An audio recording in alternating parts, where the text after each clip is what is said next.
is Mohammed Ismail, and I'm teaching here for political science and international relations. Or I'm PhD scholar, and I did my MPhil in international relations and master's in political science and English literature. तो आपकी कक्षा होती रहेगी इंशाल्लाह। और मेरी कोशिश ये होती है कि ज़्यादा से ज़्यादा हम लर्न कर सकें, आपको इंटरेक्ट करें, उस हिसाब से आपको इन्वॉल्व करें। ठीक है, मुझे एक आइडिया से लेना है। आप कौन स्टूडेंट हो? मेरा जी, आपने कहीं पॉलिटिकल साइंस का आइडिया पढ़ा? कभी नहीं पढ़ा। और क्या आपने स्टडी किया है? आया है, लेकिन आया क्या आपने पहले पढ़ा है? एज अ माइनर सब्जेक्ट आपने ऑलरेडी क्या किया है? Yes, English. कहाँ से? से या कहाँ से? अच्छा, तो कहाँ से क्लास है? नहीं, तो nowadays you are here for law के एलएलबी क्लास प्रैक्टिस कर रहे हैं कहाँ पे? तो आया प्रैक्टिस पड़ा एक कौन सा? 2 मिनट का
स्टार्ट करने से पहले एक दो चीजें मैं आपसे शेयर करना चाह रहा हूँ।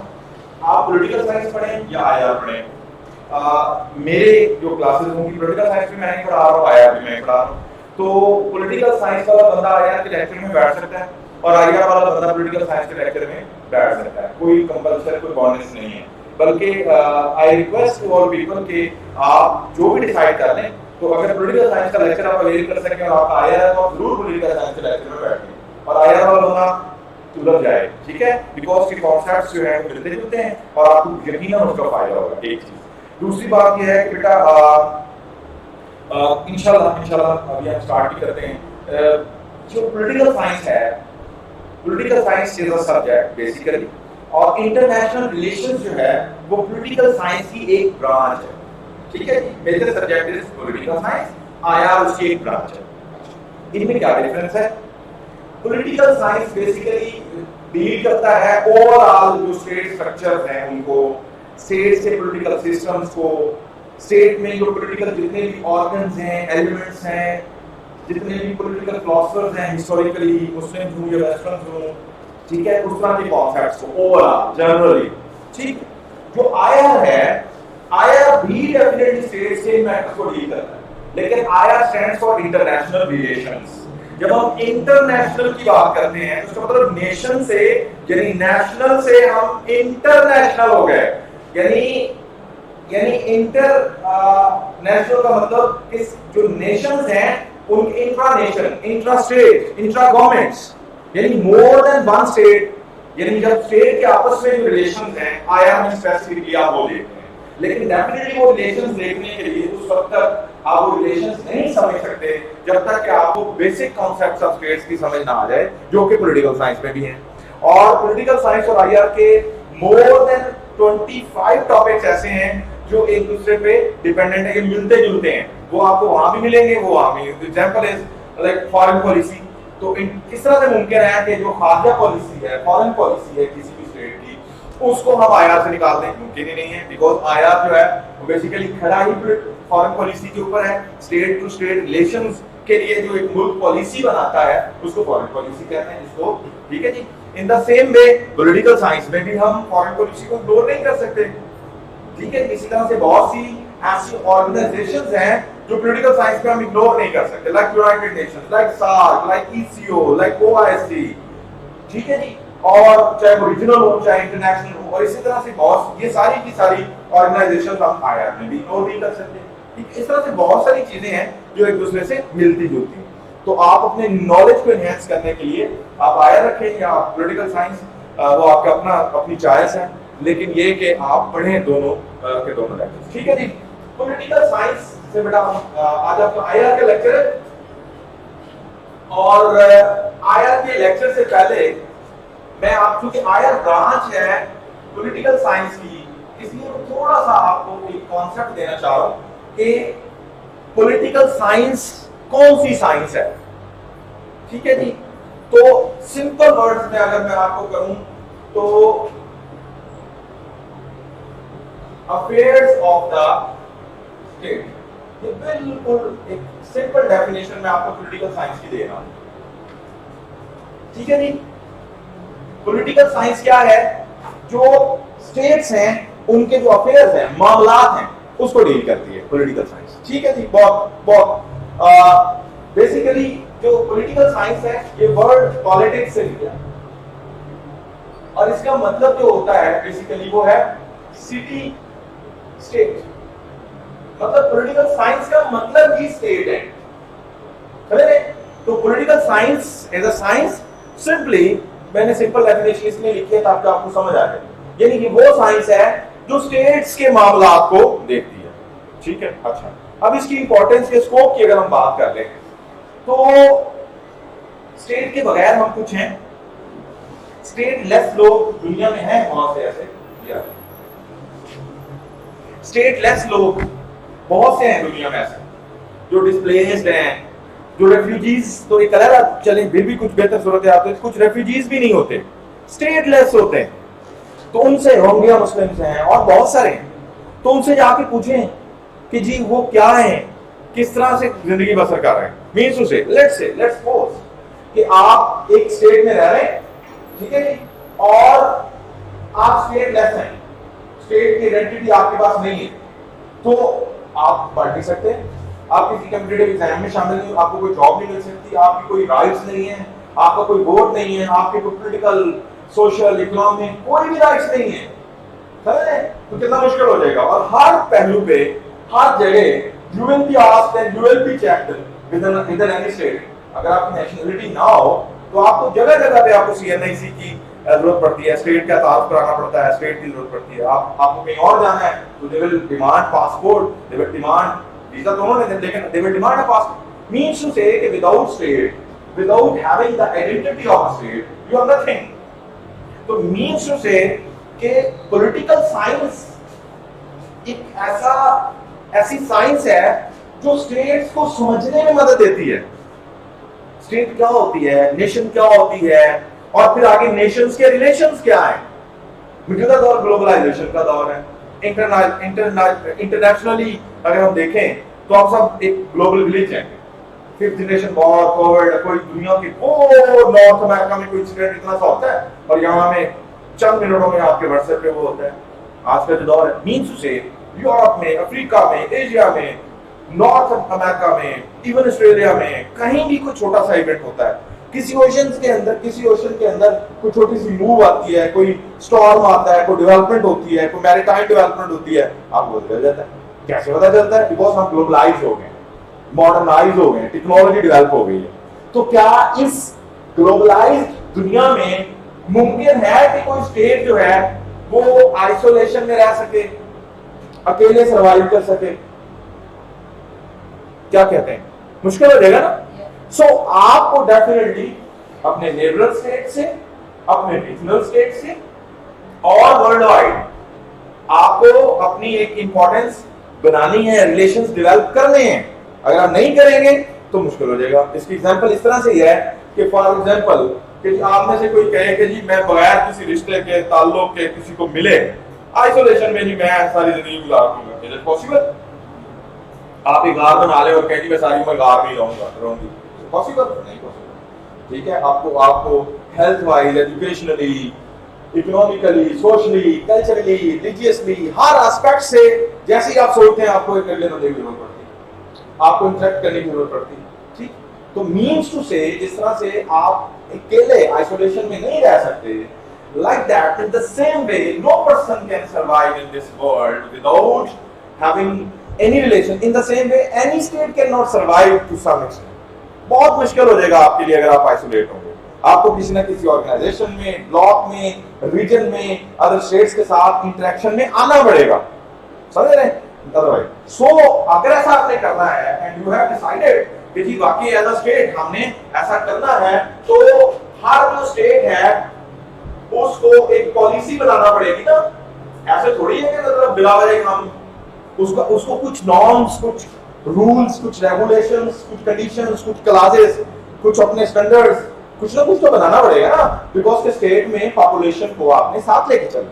तो उसके लिए आप एक पॉलिसी बनाएंगे और उस पॉलिसी को सादा लफ्जों में आप कहते हैं फॉरेन पॉलिसी।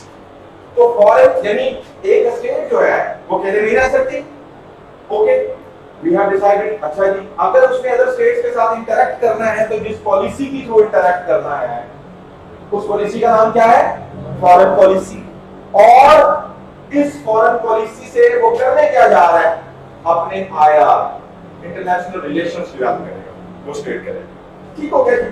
तो आईआर में स्पेसिफिकली हम ये चीजें देख रहे होते हैं और पॉलिटिकल साइंस तो फिर एक बड़ा सब्जेक्ट है उस हिसाब से। ठीक है जी? अच्छा, अब हम ये जनरल मैंने आपको ओवरव्यू दिया है about political science and IR, और मैं ये समझता हूँ और ये मैं रिकमेंड करता हूँ और ये मेरा एक्सपीरियंस है, इतने सालों से हम पढ़ा है कि कोई भी सीएसएस का स्टूडेंट अगर वो पॉलिटिकल साइंस को नहीं समझता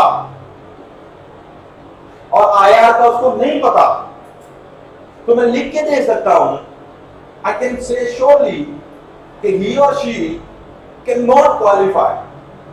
रीजन क्या है? आपका इंग्लिश ऐसे आया, ठीक, इंग्लिश ऐसे में कोई भी सोशल इशू, कोई भी स्टेट इशू, तो जब आपको स्टेट के स्ट्रक्चर का नहीं पता,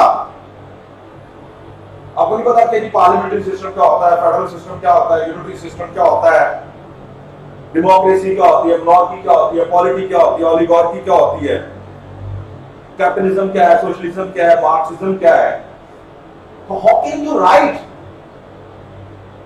जब तक आपके वो डेमोक्रेसी क्या है, मतलब बहुत आप पास्ट एसेस के टॉपिक्स देखें तो उसमें डेमोक्रेसी के ऊपर बहुत से क्वेश्चंस हैं, फिर ब्लॉक्स के हवाले से हैं, इंटरनेशनल वर्ल्ड वाइड जो डेवलपमेंट्स हो रही है उसके हवाले से हैं, आपको चाइना के साथ रिलेशंस के ऊपर क्वेश्चन आ जाता है, तो आपको पता ही नहीं मार्क्सिज्म क्या है, सोशलिज्म क्या है, तो आपको उस मुल्क की बेसिक्स का ही नहीं पता, आपको स्टेट्स की बेसिक्स का ही नहीं पता, स्टेट्स के एलिमेंट्स का ही नहीं पता, स्टेट्स के फंक्शंस का ही नहीं पता, स्टेट्स की हालात का ही नहीं पता, डिडंट नो के यूनिकैमरल क्या है, बाइकैमरल क्या है। तो जब आप जिस देखे ना कोई भी इशू, अच्छा इन अदर सब्जेक्ट चले जाते हैं, कंपल्सरी सब्जेक्ट्स में, पाकिस्तान अफेयर्स में पाकिस्तान के अफेयर्स पढ़ने हैं ना आपने, तो आपको पाकिस्तान जो स्टेट है, पाकिस्तान अफेयर्स पढ़ाने के लिए तो पॉलिटिकल साइंस का वो पांच स्टडीज का बंदा आ जाएगा, ठीक है, बट जो स्टेट है, स्टेट का स्ट्रक्चर क्या है, स्टेट का स्ट्रक्चर कैसे वेरी कर रहा है, अगर आपको ये समझ नहीं है तो पाकिस्तान अफेयर्स के ऊपर आपकी बेटी नहीं आ सकती। नाउअडेज वी आर कैपिटलिस्ट, लेकिन हम सोशलिज्म की तरफ मूव हो रहे हैं कि नहीं हो रहे? हम हमारे यहाँ पार्लियामेंट्री सिस्टम है या फेडरल है, यूनिटरी है या प्रेसिडेंशियल है? प्रेसिडेंशियल में और पार्लियामेंट्री में क्या डिफरेंस होता है? ठीक, अब इसके साथ बहुत से टॉपिक्स जुड़े होते हैं, लाइक मैं आपको वैसे एग्जांपल दे रहा हूँ, आपने बड़ी दफा एनएसयू वार्ड का सुना होगा, NSU ward purely link to state, ठीक, आपने बड़ी दफा 18th अमेंडमेंट की बातें सुनी होगी, 18th अमेंडमेंट आ गए, 52B की बड़ी बातें सुनी होगी। तो अगर आपको स्टेट के स्ट्रक्चर का नहीं पता, वो क्यों हो रहा है, वो कैसे लग रही है, पावर्स किधर से किधर आ रही हैं, जब आप बेसिक स्ट्रक्चर्स को नहीं बेटा समझेंगे तो आप करंट अफेयर्स है, तो करंट अफेयर्स में आपने इंटरनेशनली जितने भी इवेंट्स हो रहे हैं उनके बारे में लिखना है ना, जो करंटली चल रहे हैं, लाइक यूएस अफगान वॉर में बड़ी डेवलपमेंट आई, ठीक है, आगे तालिबान का क्या सेटअप बन रहा है, ठीक है, इस तरह से और जो कोविड ने किस तरह से वर्ल्ड वाइड इफेक्ट किया, इकोनॉमी किस तरह से, इकोनॉमिक डेवलपमेंट्स क्या हो रही हैं, like one belt one road initiative जो चाइना का वो क्या चल रहा है, वो बेल्ट एंड रोड इनिशिएटिव्स क्या हैं, लाइक आपका चाइना पाकिस्तान इकोनॉमिक कॉरिडोर क्या है, इसके ऊपर क्वेश्चंस आए हुए हैं। ठीक, तो जब तक बेटा आप स्टेट के स्ट्रक्चर को और अदर स्टेट के स्ट्रक्चर को नहीं समझेंगे, आप यूके के बारे में लिखना चाह रहे हैं, United states of America unipolarity में है इस टाइम, बाइपोलैरिटी चल रही है, यूनिपोलैरिटी चल रही है, वर्ल्ड वॉर सेकंड फर्स्ट, जितनी भी वॉर हुई, जितनी भी ट्रीटीज हुई, जितनी भी ऑर्गेनाइजेशंस हैं, ये सारा का सारा कुछ जब तक आप नहीं समझेंगे, आपकी बेसिक्स नहीं डेवलप होंगे, you will not able to write down for the current affairs, for the past affairs, for your essay, समझ रहे हैं? तो मीन्स टू से कि पॉलिटिकल साइंस हम अपनी एकेडमी में जितने भी स्टूडेंट्स जो पॉलिटिकल साइंस और आईआर नहीं भी कर रहे, वो भी हमारे पॉलिटिकल साइंस और आईआर की बेसिक लेक्चर्स लेते हैं अलग से। रीजन बिहाइंड कि स्ट्रक्चर समझना जरूरी है, बिकॉज इंग्लिश के सर बहुत अच्छे हैं, very competent, my friend he is, but वो पॉलिटिकल साइंस का धंधा नहीं है ना, तो ही डिडंट उस तरह से डेमोक्रेसी तो वो नहीं बता सकेगा जिस तरह पॉलिटिकल साइंस में। तो बेटा मीन्स टू से वो तो लिखना सिखाएंगे ना आपको, तो जो नॉलेज है उस स्टेट रिलेटेड, उस नॉलेज की जो डेप्थ है, समझ रहे हैं, ये सारी बातें समझ, तो ये सारी की सारी जो मैंने अर्ज किया है, जनरली आपके माइंड में कुछ चीजें आई होंगी, इस सब को हम वैसे कहते हैं scope of IR and political science में होता है। ठीक है जी, बजाय हम जनरल डिस्कशन कर रहे हैं, लेकिन उसके साथ साथ हम टॉपिक्स भी कवर कर रहे हैं। ये जो मैं बातें कर रहा था जनरली, ये सारा का सारा पॉलिटिकल साइंस और आईआर का अहमियत है, सिग्निफिकेंस है, ठीक है, जो कि सिलेबस में शामिल है, और आप उसमें you have general hand to write down जी क्या जरूरत है इसको पढ़ने की, क्यों इंपॉर्टेंट है। ठीक हो गया, आप इस जनरल डिस्कशन से थोड़ा सा आगे। अगर बेटा हम हिस्ट्री को देखें, थोड़ा पीछे जाते हैं, ठीक है जी, अब ये हम प्रॉपर पढ़ने की तरफ जा रहे हैं, हम थोड़ा सा पीछे चले जाते हैं। एक दौर था जिसको हम कहते हैं स्टेटलेस एरा, कह सकते हैं। ये वो दौर है जिसको आप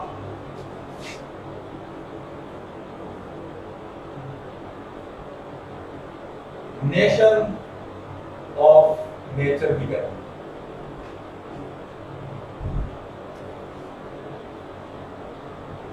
ठीक है जी, अब ये सारी बातें आपने ऑलरेडी आपको पता भी होगा, जब दुनिया में आगाज हुआ, ठीक है जी, इंसान आए, किस तरह से आए, बेशुमार थ्योरीज हैं, बट वी मुस्लिम हमारी अपनी एक थ्योरी हमें पता है किस तरह से आए। अच्छा, तो चंद जो इंसान जो पहले थे, जिसको हम कहते हैं कि पत्थरों का दौर, जंगलों का दौर, ठीक है, ये ओरिजिन था हमारा बीइंग ह्यूमंस। तो उस टाइम मुमालिक नहीं थे, स्टेट्स नहीं थी, स्टेट्स का पता ही नहीं था, ठीक, और बिल्कुल इंसान जो है जंगलों में हम इसलिए कह देते हैं कि जहां जो आज आप खड़े हैं और ये डेवलप्ड सिटी है, second largest city of Punjab और third largest city of Pakistan है, तो शायद का यकीनन उस टाइम यहाँ भी जंगल ही होंगे, यहाँ भी जंगल ही होंगे ना, लाहौर भी जंगल ही होंगे, पाकिस्तान में भी शायद, बिकॉज के डेवलप नहीं ना हुई थी दुनिया, जंगल ही थे, तो इसलिए जहां वो आए तो जंगलों की दुनिया हो गई ना। अच्छा, ये दो दौर, तो तब क्या था, no nationality, no concept of state, तो इसको हम कहते हैं कि ये वो स्टेट थी जो नेचुरल थी, खुदा दा, अब भी खुदा का ही निजाम चल रहा है, इसमें कोई शक नहीं। तो उस टाइम वो कोई बाउंड्रीज नहीं थी, ये कौन सा मुल्क है, वो कौन सा मुल्क है, ये कौन सा कॉन्टिनेंट है, वो कौन सा कॉन्टिनेंट है, ये कौन सा ओशन है, वो कौन सा ओशन है, ये किस सी है, ये कौन सा सी है, कौन सा रिवर है, जनरल खाता जिसका वो जिधर रह रहे थे, गुजर रहा था रह, एक चीज हो गई, ठीक हो गई।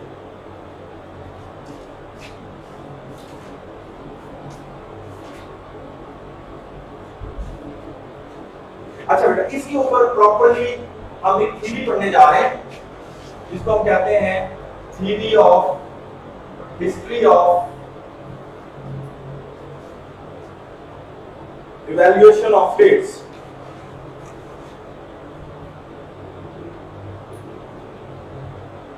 ठीक है जी। अच्छा, हमने चूंकि ये थ्योरी है प्रॉपर, हम बहुत सी और भी थ्योरीज पढ़ेंगे, हम रियलिज्म पढ़ेंगे, आइडियलिज्म पढ़ेंगे, कैपिटलिज्म, बहुत सारी थ्योरीज पढ़ेंगे वक्त के साथ साथ। अभी हम चूंकि हमने स्टेट तक आना है, ठीक है जी, क्योंकि स्टेट बनेगी तो हमारी पॉलिटिकल साइंस शुरू होगी और हमारी आईआर शुरू होगी ना, तो पहले थोड़ा स्टेट तक मैं आपको ले आऊं और फिर हम चल पड़ेंगे स्टेट में आपके, ठीक है। अच्छा, तो जो स्टेटलेस एरा था या जो नेशन ऑफ नेचर थी, वो जो कौम थी उस टाइम, वो बिल्कुल नेचुरली रह रही थी, ठीक है जी। कोई उठे ये क्लेम नहीं कर सकता था कि आई एम यूरोपियन, मैं अफ्रीकन हूं, आई एम एशियन, मैं पाकिस्तानी हूं, कोई क्लेम, वो सारी जिस तरह की हालत में रह रहे थे वो स्टेट ऑफ नेचर थी या स्टेटलेस लोग थे। कोई बाउंड्री, कोई टेरिटरी, कोई एरिया, कोई लिमिट, कोई कायदे कानून, कोई इंटरनेशनल लॉज नहीं थे। हाँ, जो नेचुरल मॉरल लॉज थे वो उस टाइम भी मौजूद थे। कौन सी बात है, अभी भी जंगलों में जानवर तो रह रहे हैं, हम भी एक सोच रहे नहीं, हमारे एरिस्टोटल कहते हैं। तो आप किसी जानवर को प्यार करें, वो चाहे लाइन ही क्यों ना हो, टाइगर क्यों ना हो, वो आपके पास आ जाएगा। वो अगर आप ट्रस्ट बहाल कर देंगे वो आपके पाँव चाटेगा और आपके पास रहेगा, आपको फेवर देगा। तो अगर आप उसे मारें, उसके तीर दिखाएं, उसको वेपन दिखाएं, तो आप पे झपटेगा। अगर आप उसके बच्चों को उठा रहे हैं या उसको लगे कि मुझे खतरा है, वो आपको चीर फाड़ कर वो अपने डिफेंस में कुछ भी करेगा।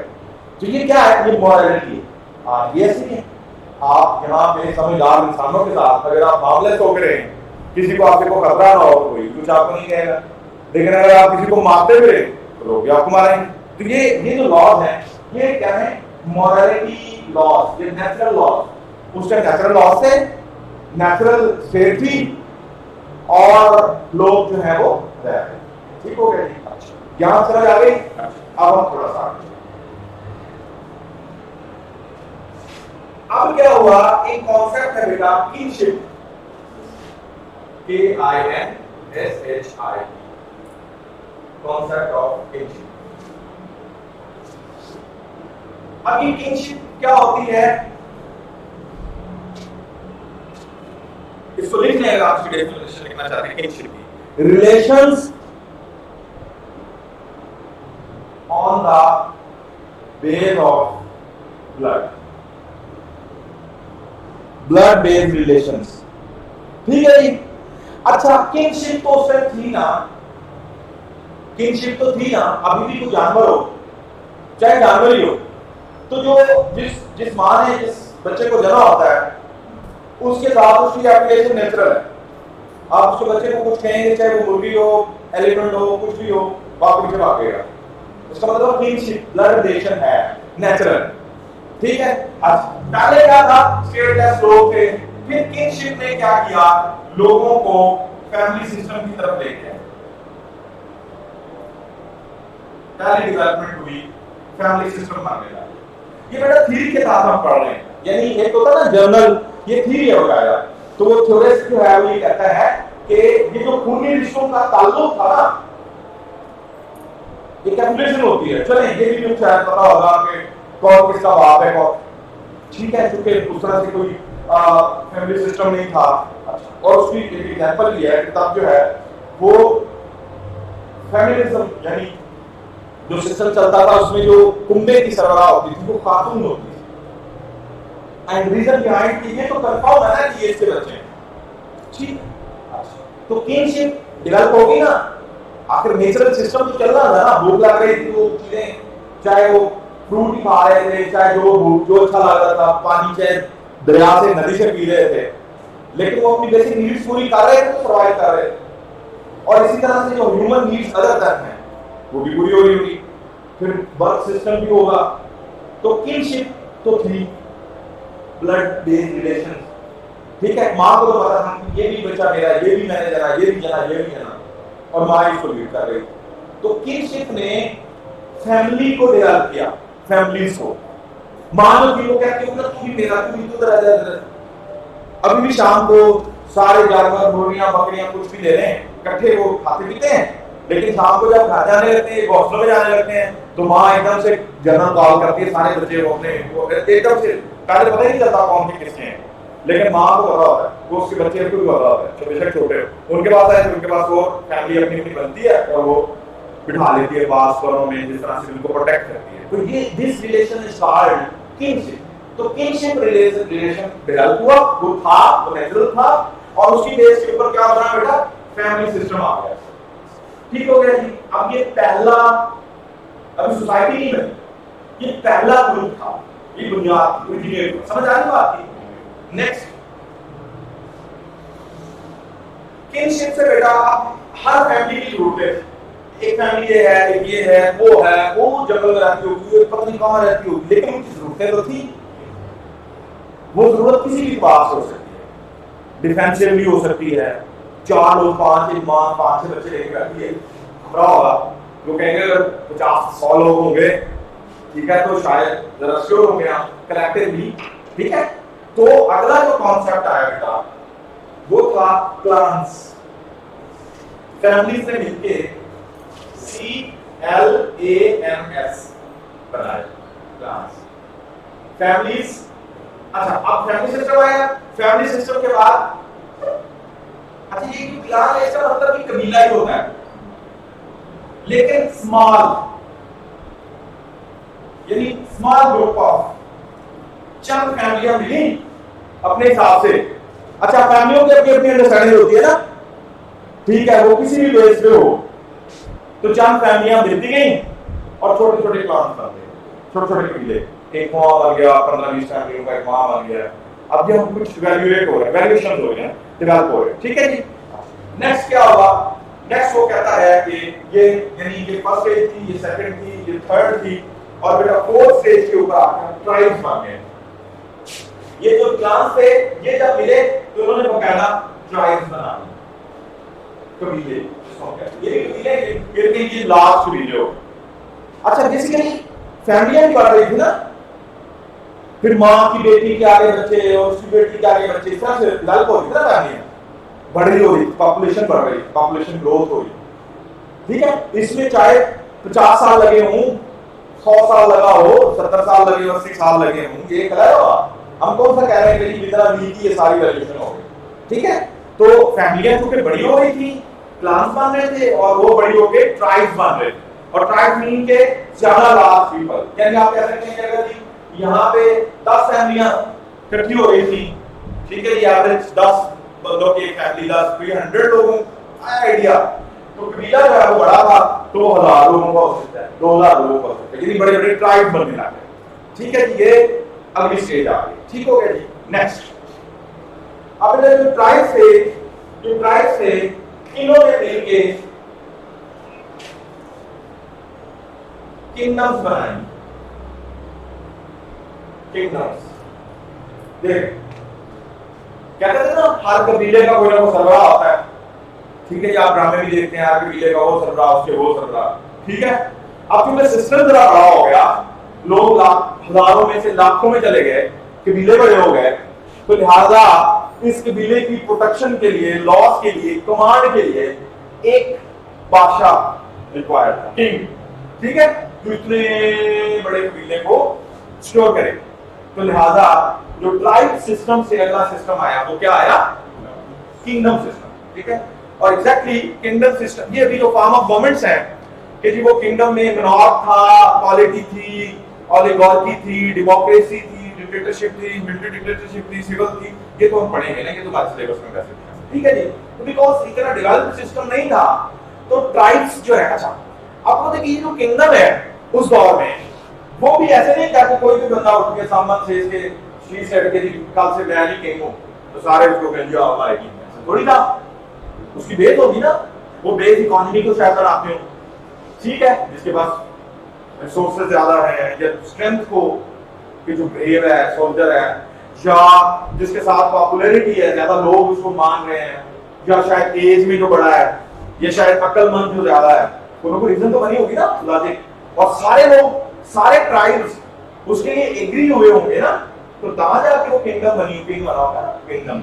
लेकिन हम ये तो डिसाइड ही नहीं कर रहे कि वो किंग कैसे सेलेक्ट हुआ, सिलेक्शन ऑफ किंग की बात नहीं कर रहे। तो अगली स्टेज जो आई वो क्या थी, किंगडम। और अभी तक कोई बाउंड्रीज नहीं रखी गई, अभी तक स्टेटलेस है। और ये स्टेटलेस हम तब तक रहेंगे जब तक स्टेट नहीं बनेगी। और स्टेट बनने के लिए कन्वेंशन 1933 में बकायदा लॉज हैं, कंडीशंस हैं, एलिमेंट्स हैं। जब तक वो पूरे नहीं होंगे स्टेट नहीं बनेगी। और जब तक स्टेट नहीं बनेगी तो चाहे वो लोग अकेले रह रहे थे, चाहे फैमिली में रह रहे थे, चाहे क्लान्स में रह रहे थे, चाहे ट्राइब्स में रह रहे थे, या किंगडम में रह रहे थे, देवर स्टेट। बिकॉज के आपने सुना होगा कि ये कबीला लड़ता लड़ता आया, इन्होंने इस कबीले को मार दिया, ये इन्होंने एक की भी जगह ले ली, उन्होंने मारते मारते। बाउंड्रीज डिफाइंड टेरिटरी नहीं थी, पॉपुलेशन थी बट डिफाइंड टेरिटरी नहीं थी। तो यहां तक एक ऐसी सारा सिस्टम चल रहा और ये किंगडम तक ना पहुंचे। बेटा समझ आ रही है? Okay.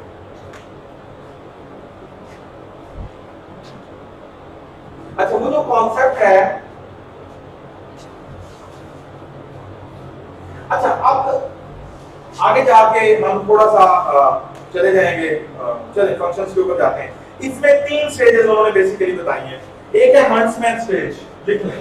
First one the huntsman stage.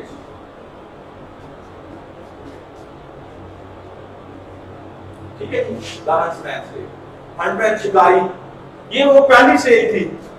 ठीक है जी, जब आप शिकार करते थे और खा लेते थे, वो शायद फ्रूट तोड़ते थे, चाहे जानवर मारते थे, आपको नहीं पता था कि ये हलाल है या हराम है, इसको क्या करना है, बस आप पकड़ते थे, चीर फाड़ के खा लेते थे। फिर आपको समझ आई, अच्छा, आपको आपने सुनी होगी कि पत्थर रगड़े तो आग निकली, तो अच्छा, और ये इसको इसकी क्रीम टेस्ट बदल गया, तो ऐसे पता चलता गया, जड़ी बूटियों का पता चलता गया। अच्छा, ये हंट्समैन एक स्टेज थी। नेक्स्ट स्टेज जो थी शिकारी, बस आप शिकार करते थे जानवरों का, खा लेते थे। सेकंड स्टेज जो थी वो थी herdsman stage. Second the herdsman stage. Herdsman mean चला हुआ, ठीक है, चला हुआ। अब जो चला रहा है बकरियों को, भेड़ों को, जानवरों को, तो इस स्टेज में इंसान ने जानवरों को सुधारना और जानवरों से काम लेना। यानी पहले तो पता था ना कि बस जानवर का शिकार करना और खाना है। अब उसने इनको पकड़ा, उसने कहा इसे थोड़ा ट्रेन करो, इतना ताकतवर है तो इसे काम लो, इसके ऊपर बैठ जाओ, ये आपकी सवारी का काम करेगा। इसके पीछे कोई पहिए की जात हो गई तो कोई पहिए की वाली 2 चीजें मान दो, उसको ले जाएगा। ठीक है जी, तो अब थोड़ा सा वो, और फिर इसको प्रॉपरली ओन कर लो और संभाल लो और फिर इसका दूध पियो। तो हर्ड्समैन स्टेज है। थर्ड स्टेज जो थी बेटा वो थी husbandsman stage. The husbandman stage. अच्छा, अब ये जो स्टेज थी शौर और बड़ा, मैंने जैसे आपको बताया कि पहले क्या था, पहले बेसिकली मां के नाम से फीमेल डोमिनेंस सिस्टम चल रहा था। कौन सा सिस्टम चल रहा था? Female dominance system. और खातून ट्राइब की, फैमिली की सरबराह इसलिए थी कि श्योर था कि ये उससे किनशिप में है। समझ रहे? फिर ये थर्ड स्टेज आई डेवलपमेंट होते होते, वो हस्बैंड्समैन की आई। इन्होंने देखा ये बेसिकली मेल डोमिनेंस यहां से शुरू हुई। ठीक है जी, मर्द आ गया है, उसने कहा मेरी, आप मेरे जितना भाग सकते हो और मेरे जितनी फिजिक आपकी, ठीक है, मेरी, मैं ज्यादा डिफेंसिव हूं। डिफेंस की जरूरत पड़ गई ना, इकोनॉमी इन्वॉल्व हो गई, प्रॉपर्टी इन्वॉल्व हो गई। पहले तो था ना जिधर मर्जी सो लिया, चलते चलते जिधर मर्जी बैठ गए। अब लोगों ने चीजें ओन करना शुरू कर दी ना। तो जब चीजें उनकी इकोनॉमी फैक्टर इन्वॉल्व हुआ तो डिफेंस की जरूरत पड़ी, और डिफेंस वाइज चूंकि मेल को ज्यादा स्ट्रेंथन समझा जाता था, पर फिर मेल ने अपनी फैमिलीज को ओन शुरू करना, तो थर्ड स्टेज वो कहते हैं कि जी हस्बैंड्समैन स्टेज आ गई। ठीक है जी, ये 3 स्टेजेस वैल्यूएशन में बताई जाती। अच्छा, अब ये कि ये जो लोग इकट्ठे हो रहे थे, चलो फैमिली तो किनशिप की वजह से इकट्ठी हो रही थी, लेकिन क्या बुनियाद थी कि चंद फैमिलियां यहाँ इकट्ठी होकर इन्होंने अपना ट्राइब या क्लान बनाया, उन्होंने बनाया, मुख्तलिफ बने, कई कबीले बने, कई किंगडम्स बनी, कई एम्पायर्स बनी, तो उसकी क्या रीजंस हो सकती हैं? क्या एक ही कबीला क्यों नहीं बन सका, one tribe in the world, ऐसा क्यों नहीं हुआ? कई ट्राइब बने, फिर वो ट्राइब लड़े, तो ऐसा क्यों हुआ? उसके पीछे कुछ रीजंस थी, वो फंक्शंस क्या थे जिसकी वजह से अलग-अलग होता है। फर्स्ट फंक्शन जो था बेटा, दैट वाज किंग। अच्छा, एक तो ये जो किंगशिप है ये भी एक फंक्शन है, ठीक है जी। इसकी बुनियाद पे एक माँ के बेटे, उसके आगे बेटों के बच्चों के बच्चे, बच्चों के बच्चे, अब ये सारी फैमिली तो इकट्ठी रहेगी, चाहे वो पूरा कबीले की जगह लेके आ जाते हैं। एक तो ये फंक्शन में किंगशिप थी, एक फंक्शन था, ठीक है जी। सेकंड फंक्शन जो था वो डिफेंस, आप कह सकते हैं डिफेंस, ठीक है जी, दिफा के लिए। अब जो जितने स्ट्रेंथन थे वो उस हिसाब से डिफेंस एक फंक्शन आया। इस तरह से बेटा economy, economic and property, economic plus property एक फंक्शन ये था, ठीक है जी। आपकी इकोनॉमी, आपकी इकोनॉमी, ठीक है, आप मेरी दिफा, मैं आपकी, ये हम सबकी है। जब फॉर एग्जांपल हमें कोई कहे कि ये आपकी एकेडमी है और इस एकेडमी का अगर कोई लॉस होने लगेगा तो हम सब इकट्ठे हो जाएंगे, क्योंकि भाई हमारी एकेडमी है। आप किसी स्कूल से, कॉलेज से, इदारे से, यूनिवर्सिटी से पढ़े हो तो उसके बारे में उसके कोई लॉस की बात हो या उसके वो गिराने की बात हो तो आप खड़े नहीं रहेंगे, भाई मेरा इदारा है, भाई ये मेरा इदारा है, भाई इकोनॉमिक प्रॉपर्टी बेस्ड। अच्छा, इसके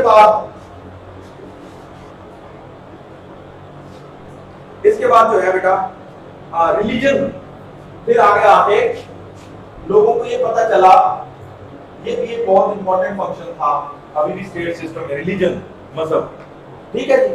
अब उस टाइम शायद देखें पैगंबर रसूल तो आ रहे थे, अल्लाह का निज़ाम तो चल रहा था, कोई किसी को पूजने लग गया, किसी को किसी से कुछ रिलीफ मिला, कुछ होता है ना, तो रिलीजन भी एक बेस बना, ठीक है जी। तो these are a few setups.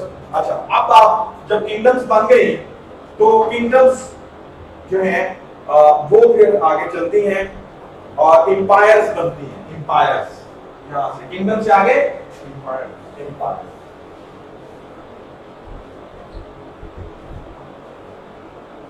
और बहुत सी एम्पायर्स आपको मिलती हैं हिस्टोरिकली, अगर आप उनके नाम लिखना चाहें, जैसे आपने मंगोल एम्पायर का सुना होगा, सुना है? मंगोल एम्पायर,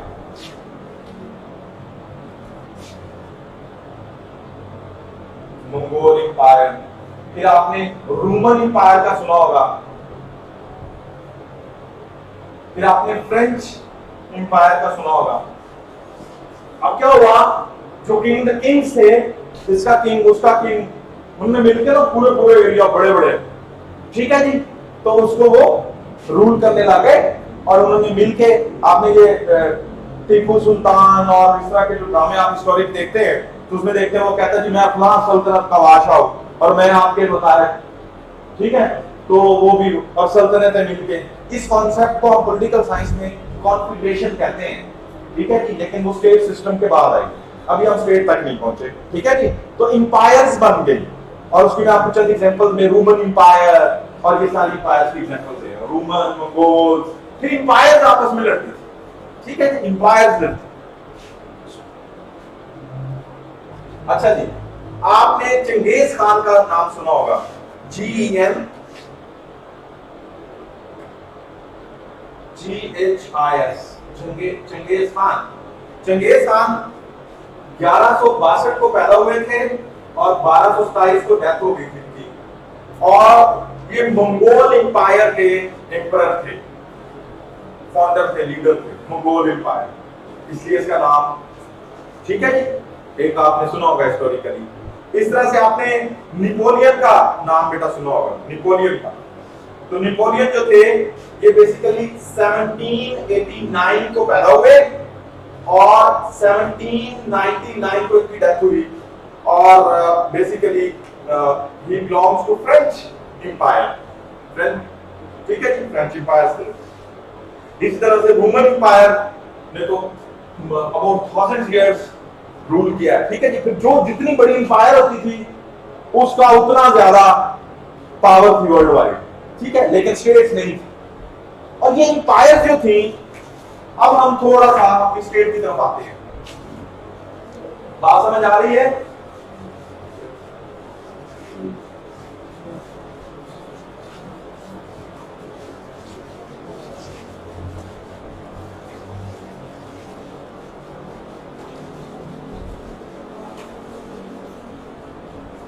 बेटा पानी लो, कौन सा है?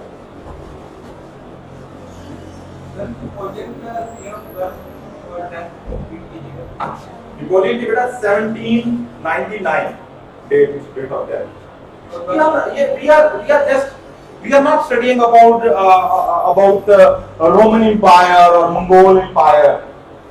एजुकेशनली हम ये नहीं पढ़ रहे, अभी हम सिर्फ बेसिक्स ऑफ कॉन्सेप्ट्स में आपके थोड़े से कवर कर रहा हूं। और इसलिए कर रहा हूं, आपके पॉलिटिकल साइंस में बार बार वो कहता है कि दी स्टेट ऑफ नेचर। तो जब ये बात कहे तो आपके जहन में वो प्रीवियस एक स्केच आए, बस इतना है, ठीक है। हमारी पॉलिटिकल साइंस बेटा, पॉलिटिकल साइंस का मैंने आप देखें, आईआर तो बाद में आया ना, आईआर तो पॉलिटिकल साइंस की ब्रांच है। और पॉलिटिकल साइंस का आगाज किससे होता है, किसको डील करती है? Affairs of the. तो हम तो स्टेट से शुरू होंगे ना, हमारा इलाका तो स्टेट से शुरू होता है, तो स्टेट तो भी बनी है, ठीक है। लेकिन हिस्ट्री जो है आईआर की, उसका सिलेबस में है थोड़ा सा, ठीक है जी। और फिर नेशन क्या होती है, स्टेट क्या होती है, और फिर स्टेट नेशन सिस्टम क्या होता है, ये आईआर के सिलेबस में शामिल है। इसलिए मैं फिर आपको थोड़ा सा बैकग्राउंड में लेते गया, ठीक है। आगे हम स्टेट पे आ जाएंगे।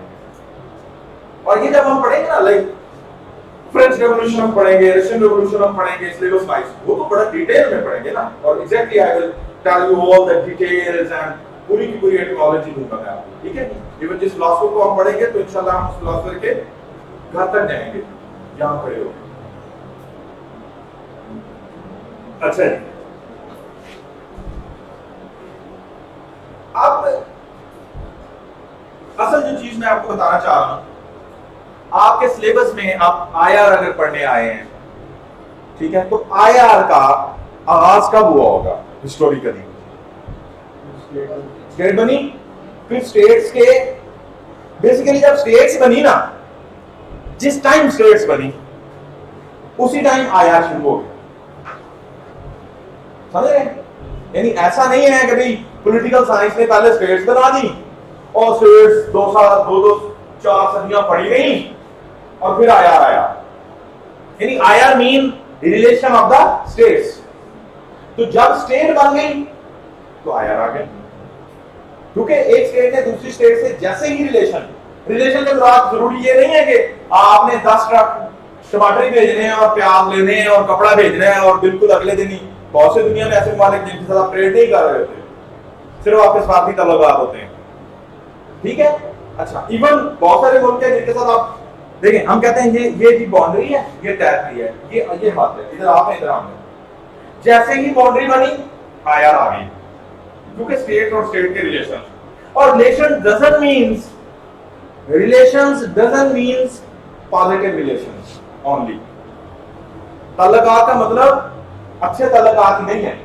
अगर हॉस्टाइल रिलेशंस हैं वो भी रिलेशंस ही हैं, लड़ाई झगड़ा वॉर्स हैं वो भी रिलेशंस ही हैं, बॉर्डर मिल गया रिलेशन, मफादात मिल गए रिलेशन, समझ रहे? फिर हमने इस्लामिक स्टेट का कॉन्सेप्ट पढ़ना है, वो टोटली डिफरेंट है, ठीक है। वो फिर हम सिलेबस वाइज आगे चलते हैं। अच्छा, कहा यह जाता है कि एक ट्रीटी साइन हुई थी, ये बेटा आपने लिखना है सामने, पॉलिटिकल साइंस वालों ने भी लिखना है, आईआर वालों ने भी सब ने लिखना।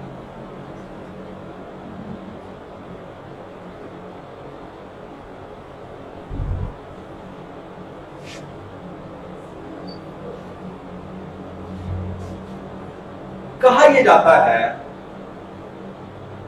देखिए सुन ले पहले जरा, कहा यह जाता है, अच्छा ये जब ट्रीटी साइन हुई तो इससे पहले 30 इयर्स तक वॉर होती रही।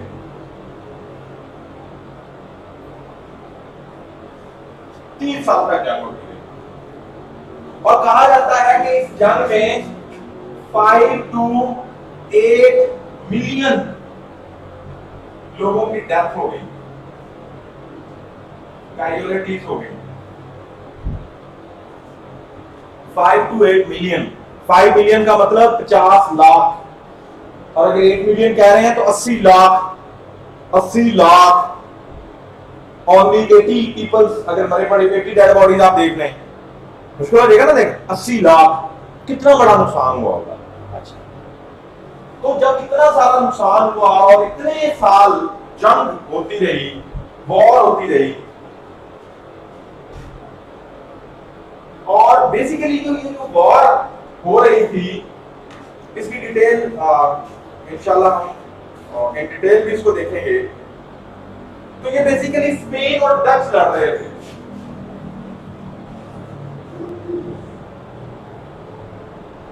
स्पेन एक नेशन, डच एक नेशन।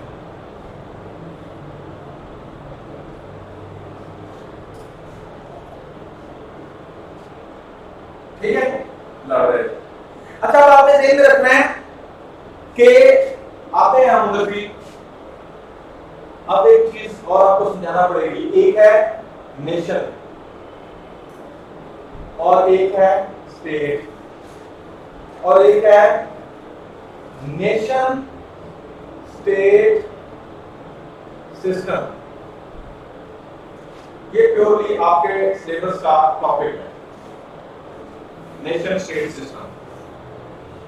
ठीक है, अब आपने पहले कॉन्सेप्ट लेना, स्टेट तक तो भी हम पहुंचे नहीं, स्टेट तक तो हम आ रहे हैं। पहले आपने कॉन्सेप्ट लेना है नेशन का। नेशन जो होती है बेटा,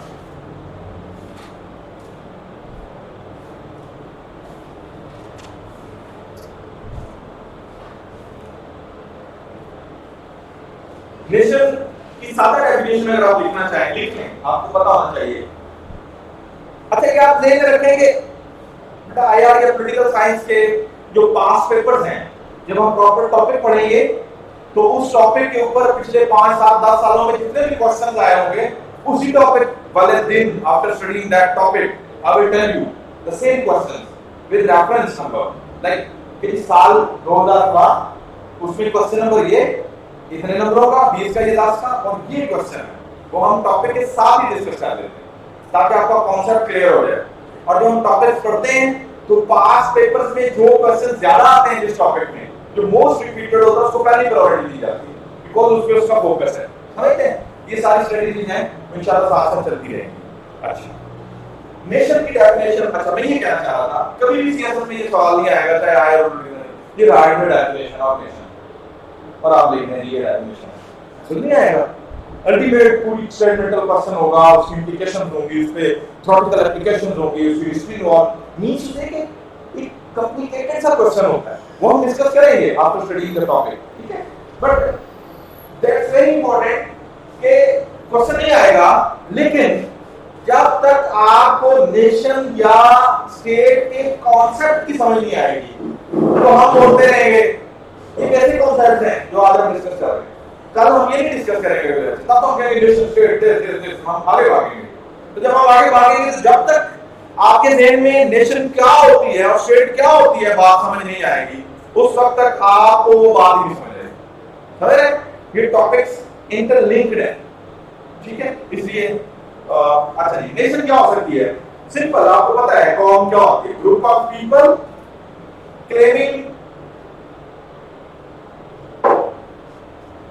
claiming common religion,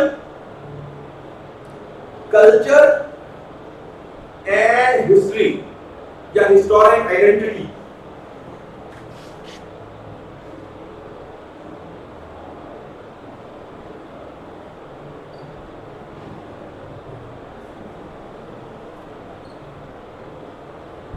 ये 3 चीजें नॉर्मली मिले ना तो नेशन बना देती हैं।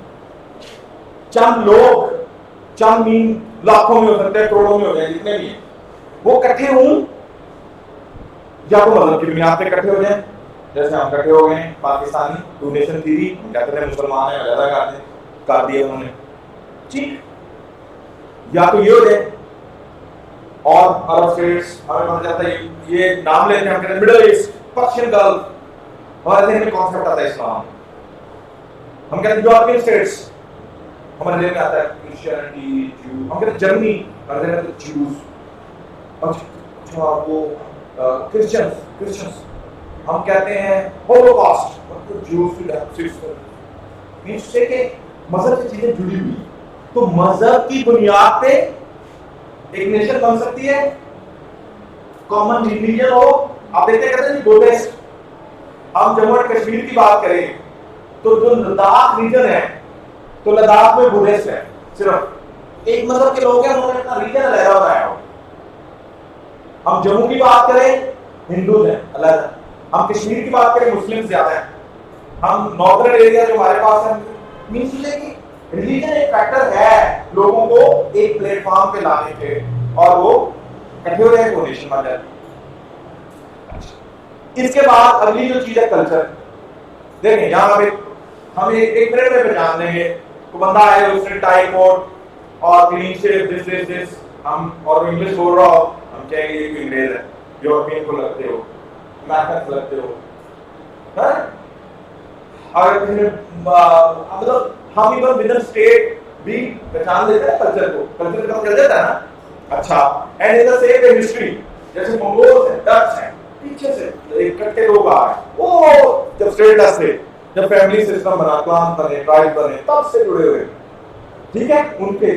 सो अच्छा, ये चीजें बुनियाद मिलके और भी रीजंस, कॉमन इंटरेस्ट हो सकते हैं, कॉमन इंटरेस्ट, कॉमन डिफेंस हो सकता है, ज्योग्राफिक सेम पोजीशन हो सकती है, वगैरह वगैरह, ठीक है जी, कोई भी रीजन हो सकती है। लाइक हम अगर मैप पे बात करें, ये आपका नॉर्थ अमेरिका है, जहां यूनाइटेड स्टेट्स ऑफ अमेरिका है, ये आपका साउथ अमेरिका है, ठीक है जी, और बीच में ये सारा का सारा एटलांटिक ओशन है, इधर पैसिफिक है।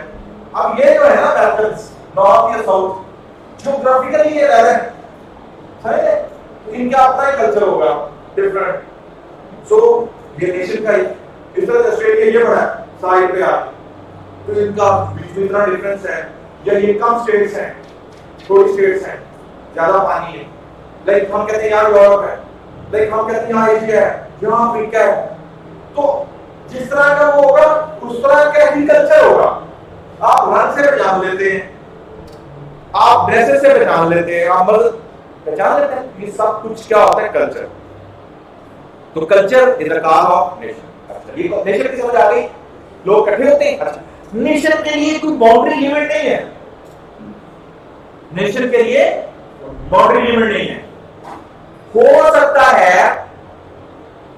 सकता है। अच्छा, अब स्टेट अभी हमने पढ़नी, ठीक है जी, और जब ये वैसे मैं आपको बता, स्टेट का वैसे तो आपको पता मुल्क क्या होता है, बाउंड्री टेरिटरी में। अच्छा, हो सकता है कि एक नेशन जो है वो किसी एक स्टेट में हो, एक नेशन एक स्टेट को ओन कर ले, तो वो नेशन स्टेट सिस्टम में आ जाएगी, नेशन स्टेट सिस्टम में आ जाएगी। ये मुमकिन है कि एक ही मुल्क में कई नेशंस हो, मुमकिन है कि एक ही मुल्क में कई नेशंस हो। उसके अगर आप एग्जांपल भी मैं लिखना चाहें, अच्छा जैसे फ्रेंच है, फ्रेंच एक नेशन है, उनका अपना एक कल्चर है स्पेसिफिक, और उन्होंने फ्रांस एक अलग स्टेट भी बना ली, और अपने फ्रेंच एम्पायर भी देखी सारी, हिस्टोरिक उनकी अपनी एक, ठीक है। तो एक नेशन ने एक स्टेट को ओन कर लिया, तो ये नेशन स्टेट सिस्टम में आ गया। लिख लें एग्जांपल आप लिख लें, जापानीज है, जापानीज भी एग्जांपल है कि a nation with in a state. इसी तरह से इजिप्टियंस, इजिप्ट वाले, मिस्र वाले इजिप्टियंस एक नेशन है, उनका अपना कल्चर है, अपना रिलीजन है, अपनी हिस्ट्री है, और एक इजिप्ट मुल्क में आ गए, तो एक नेशन एक स्टेट में आ सकती है, नेशन स्टेट सिस्टम। अच्छा, ये भी मुमकिन है कि एक नेशन के अंदर, एक स्टेट के अंदर कई नेशंस हो, कई नेशंस हो, ऐसे पॉसिबल। एग्जाम्पल में आप बेटा लिख लें, जैसे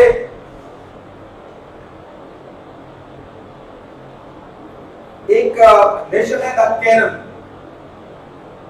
KAREN, केरल, ये नेशन है पूरी एक, ठीक है जी, यानी कल्चर, रिलीजन और हिस्ट्री की बेस के ऊपर अलग। और ये जो केरल है ये बर्मा में, जिसको आप म्यांमार कहते हैं, हम वहां रहते हैं, और इनकी स्टेट में गवर्नमेंट नहीं है, ठीक है जी। म्यांमार में यानी ये एक अलग नेशन है, दूसरी अलग नेशन है, but in spite of that two nations are. अच्छा, इसकी एक और एग्जांपल भी है आपके पास, अमेरिका के अंदर एक बहुत बड़ी नेशन है, ठीक है जी, लेकिन वो स्टेट नहीं ओन करते, उसी स्टेट को माना हुआ उन्होंने, ठीक है। तो दिस इज पॉसिबल कि एक स्टेट के अंदर मोर देन वन नेशन हो।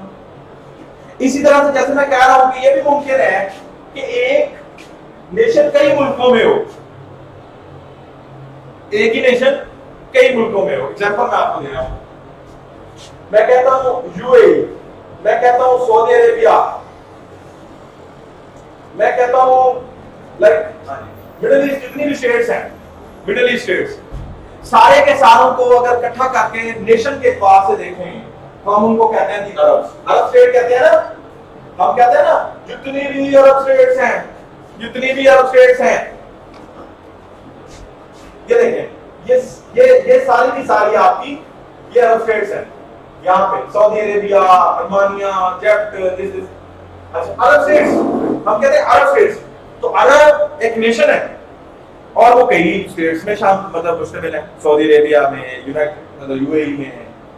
तो बात समझे, मुमकिन है कि एक नेशन एक स्टेट में हो, मुमकिन है कि एक ही स्टेट में कई नेशंस हो, मुमकिन है कि एक नेशन कई स्टेट्स में हो। और इस सारे कॉन्सेप्ट को आपके सिलेबस में बेटा बोलते हैं नेशन स्टेट सिस्टम। अभी तक आपने नेशन का कॉन्सेप्ट पढ़ा है, स्टेट को अभी हम पढ़ने जा रहे हैं, ठीक है, क्योंकि इधर से अब हम स्टेट तक पहुंचेंगे। अच्छा, ये नेशन आ गया था तो अच्छा अब देखिए बेटा, ये ट्रीटी ऑफ वेस्टफेलिया बड़ा इंपॉर्टेंट है आपके एग्जामिनेशन पढ़ने में। स्पेन और डच दो नेशंस थी, मैं आपको नेशंस बताने के लिए प्रिपरेशन में जाना था। दो नेशंस थी, लड़ती रही 30 साल, इतने नुकसान करवा दिए, और नुकसान करवा के उतने नुकसान ने कहा एक दूसरे को मारी जा रहे हैं, सब खत्म हो जाएंगे, कितना तो मरना है, 30 साल हो गए लड़ते लड़ते। अब तो आपने वर्ल्ड वॉर 1 जो है वो आपने देखा सिर्फ 4 साल बाद खत्म होगी, वर्ल्ड वॉर 2 ऑलमोस्ट 39 to 45 तकरीबन 4-5 साल में खत्म होगी। तो 30 साल लोग से चले। वर्ल्ड वॉर 1 में अबाउट 20 मिलियंस की डेथ्स हैं, वर्ल्ड वॉर 2 में 40 मिलियंस की डेथ है, तो पॉपुलेशन बढ़ गई ना, शायद इसलिए डेथ नंबर बढ़ गया। तब पॉपुलेशन भी कम थी, लोग कम थे, but in spite of that 8 million तक डेथ्स गई। डायरेक्ट वॉर की वजह से या वॉर के आने वाले रिजल्ट्स की वजह से। इनका क्या नाम है? Are you fine? तो अब तभी ठीक नहीं है, आप डिस्टर्ब है, यू नो दैट, है ना? मुझे मैं बताता नहीं होता, फिर आप कहते हैं ये ज्यादा है। मुझे 15-20 सालों से मैं यही काम कर रहा हूँ, तो आपके फेशियल एक्सप्रेशंस जो हैं वो डायरेक्ट स्क्रीन होती है मेरी, मुझे पता होता है कौन इंटरेस्ट ले रहा है कौन नहीं ले रहा है। यू आर डिविडलिंग, आपको समझ नहीं आ रही, या आप डिस्टर्ब हैं, या आप अभी तक you are not feeling fine, समझ आ रही है? फिर आप अपने एक्सप्रेशंस बेहतर करें, फोकस करें, हैं? टेंशन नहीं लेनी, आज तो पहला लेक्चर है, ये तो आपका दरिया है और डूब के जाना है, ठीक है? 2021 के रिजल्ट्स का पता चल गया कितने %? समझ रहे हैं? आपका दरिया है और डूब के जाना है, बहुत मेहनत चाहिए, इट्स नॉट चाइल्ड्स प्ले। ज्यादा आपकी कमिटमेंट लेवल, डिटर्मिनेशन, कॉन्फिडेंस, फिर आपको जुड़े रहना है, सुनी जानी है बातें, सुनी जानी है। आज तो एक लेक्चर है, 2-2 लेक्चर्स होते हैं, और 2-2 लेक्चर्स इकट्ठे में भी टाइम ओवर हो जाता है, and you are fine, you are sitting there, I am speaking, I am studying, tough time तो मिल रही है ना, सो घबराना नहीं है, ठीक है? टेंशन नहीं लेनी, ओके।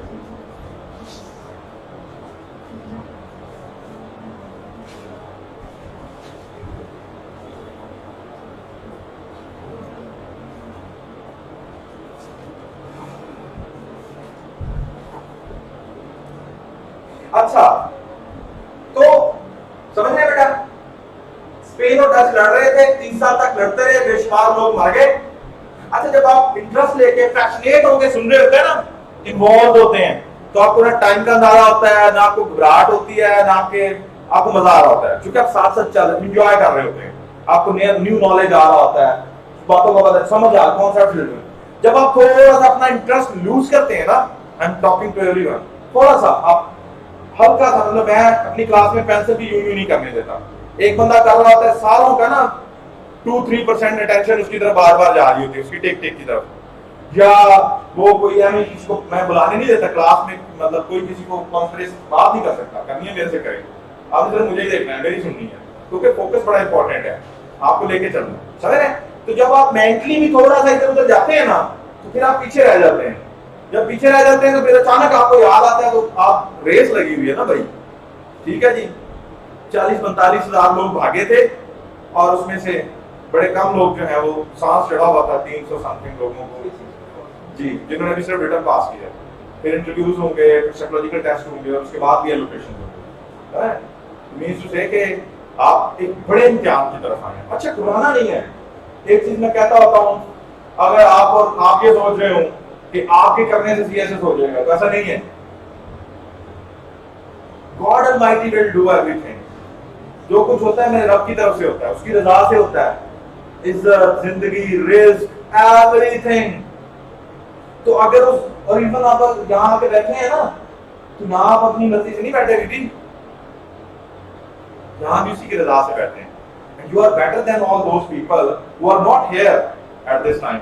जो उस टाइम को खेल रहा है, कोई मोबाइल पे बिजी है, कोई फेसबुक पे बिजी है, कोई लड़ रहा है, कोई घर बैठ के सब्जी बना रही है, आप उससे बेहतर है उनसे, बिकॉज आपने एक मिशन लेके अल्लाह की रजा के बाद यहाँ पहुंच गए। जहां तक आप अपनी मर्जी से नहीं आए, मेरे समेत कोई भी अपनी मर्जी से नहीं आया, हमारा ईमान है। दुनिया में कोई भी काम अल्लाह की मर्जी के बगैर रजा से होता है ना, बादशाह की। सो एक चीज, तो अगर उसने आपके नसीब में लिखा है तो you will be on 300 something next year इंशाल्लाह।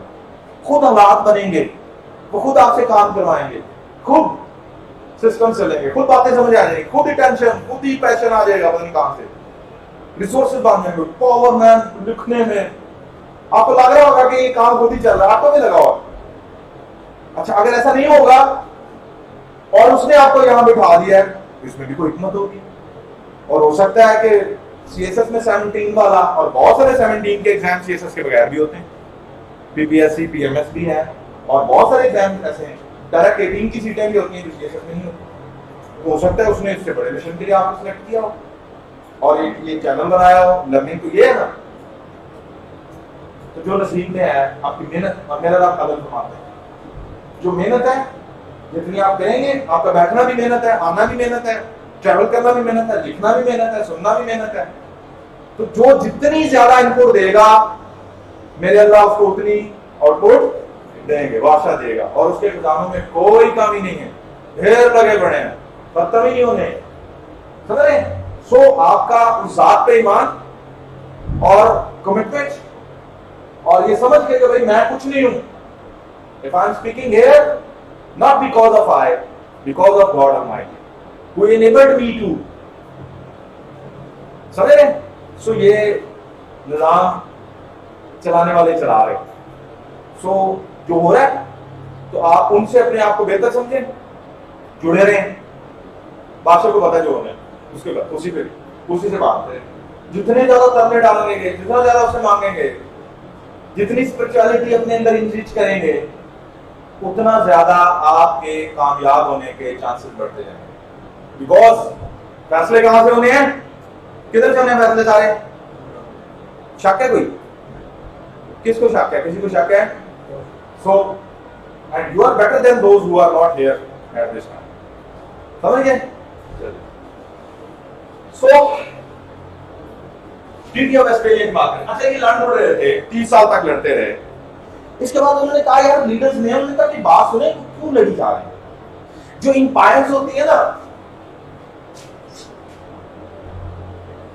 इंपायर ही लड़ रही थी बेसिकली। अच्छा, जो स्टेट होती है,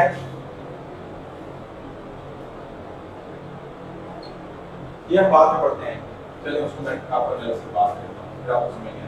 अच्छा, तो इन्होंने मिलकर डिसाइड किया रोला क्या है, मसला क्या है, लड़ मर क्यों रहे हैं हम, why we are fighting for, objectives behind what are.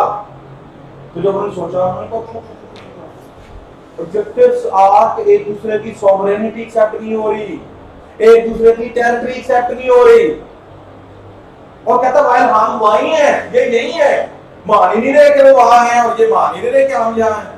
वो कहता भाई मान लो, मान लो, उनको ठीक है कि आप उधर हैं हम इधर हैं, ये हाथ हो गई, इसके बाद उधर आप इधर हैं, बस उन्होंने मान लिया। तो फिर लड़ाई किस बात की, फिर उन्होंने कुछ लॉस बना दिए, इसको पीस ट्रीटी भी कहते हैं, ये ट्रीटी ऑफ वेस्टफेलिया।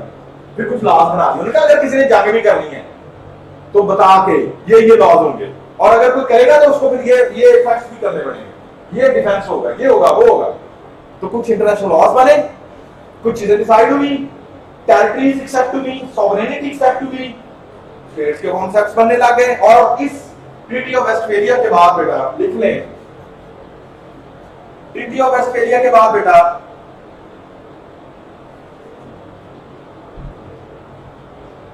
स्पेन ने डच की नेशनैलिटी रिकॉग्नाइज कर ली।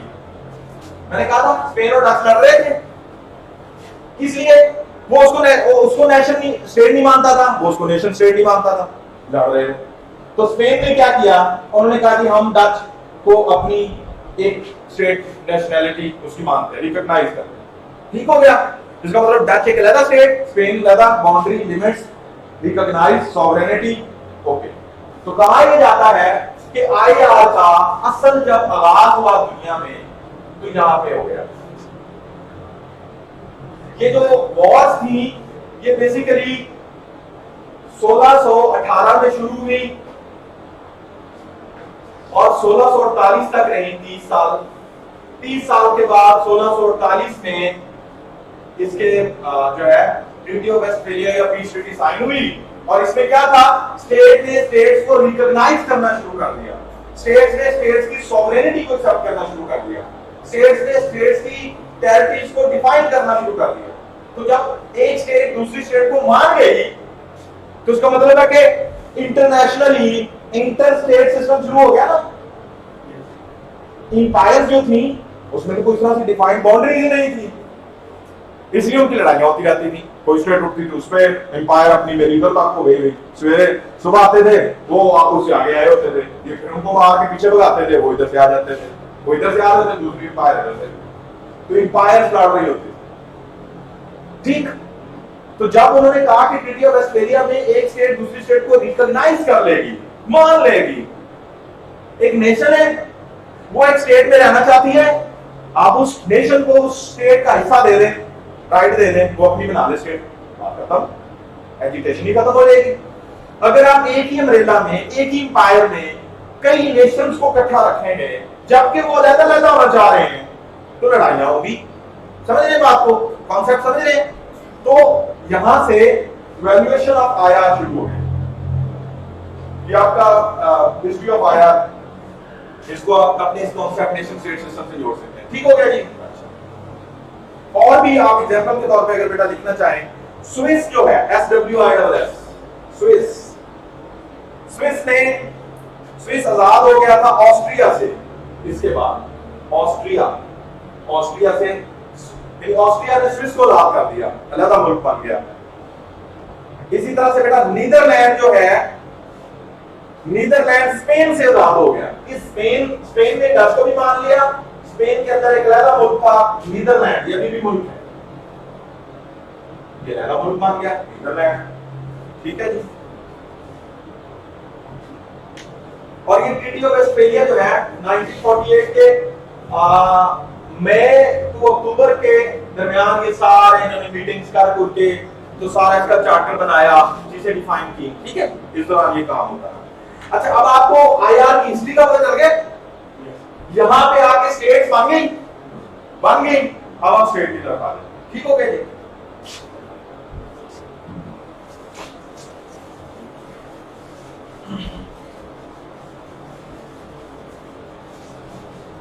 बेटा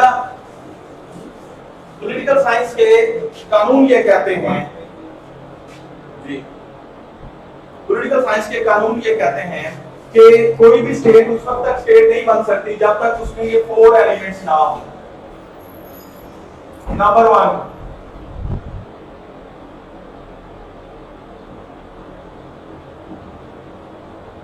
पॉपुलेशन, और इसके साथ शर्त है, अब चलिए मैं आपको बात बताता हूं। नंबर 2,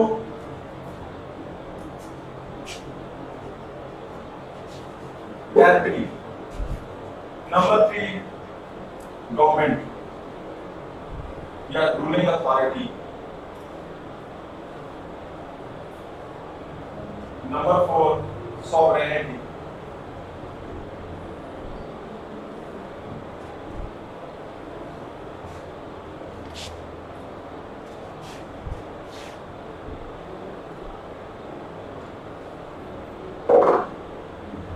सुने, अगर ये 4 चीजें नहीं होगी, इनमें से कोई एक चीज भी नहीं होगी, तो आप स्टेट को पॉलिटिकल साइंस के मुताबिक स्टेट नहीं कह सकते।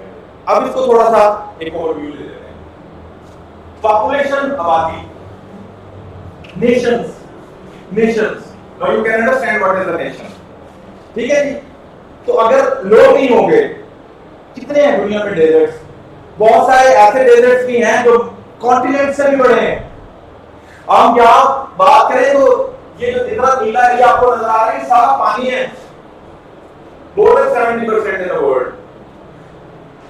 क्योंकि अच्छा, इस पानी में छोटे छोटे कहीं ना कहीं जजीरे भी होंगे, तो चूंकि इसमें कहीं भी पॉपुलेशन नहीं है, तो इसको आप मुल्क कह सकते हैं, जंगलों को मुल्क कह सकते हैं, सहरा को मुल्क कह सकते हैं? नहीं। क्यों? आबादी नहीं, लोग ही। तो मुल्क बनने के लिए पहली जो शर्त है वो क्या है? पॉपुलेशन। स्टेट बनने के लिए पहली चीज क्या है? आबादी, लोग होंगे तो मुल्क बनेगा। क्या आप लोगों के बगैर मुल्क का खबर सोच सकते हैं? नहीं। ठीक हो गया। अच्छा, इसका आप एनालिसिस ज़हन में रखें घर के साथ। आपने घर बना लिया, ठीक, क्या अगर उस घर में कोई रहता ना हो, लोग ना हो, तो उस घर को हम घर कहते हैं? नहीं। ठीक है जी। पढ़ाओ, ब्लॉक लगे हो, टूटा कोई सालों से, सदियों से पड़ा हो, हम कहेंगे ये घर है? नहीं। इस तरह मुल्क के लिए पहली चीज क्या है? Population, first element. ठीक है, जरूरी है ना? इसके बगैर मुल्क बन सकता है? नहीं बन सकता। अच्छा, अब आपने देखना है कि